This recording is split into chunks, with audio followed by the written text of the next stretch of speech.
தளபதி தனக்காக வாழும் தலைவர் அல்ல, தமிழ்நாட்டுக்காக வாழும் தலைவர் என்பதை உணர்ந்து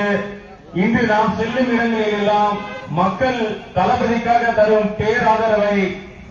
அவர்களது அன்பையும் மகிழ்ச்சியையும் தொடர்ந்து மக்கள் சார்ந்த நலத்திட்டங்கள் சார்ந்து பயணித்து மக்களின் பேரன்பையும் பெருமதிப்பையும் நமது தளபதி அவர்களிடம் சமர்ப்பித்து 2026 நமது தலைவர் தளபதி அவர்களை தமிழக முதல்வராக்க சபதமேற்போம் என்று இதன் மூலம் உறுதிப்படுகிறேன். அதேபோல் அக்டோபர் 27 இந்தியாவே திரும்பி பார்க்கும் கழகத்தின் முதல் மாநில மாநாட்டை தளபதி அவர்கள் அறிவித்துள்ளார். நமது ஒட்டக்கடை பகுதியை சார்ந்த நிர்வாகிகள் தோழர்கள் இச்செய்தியை பொதுமக்களிடம் கொண்டு சென்று சேர்த்து அந்த மாநாட்டை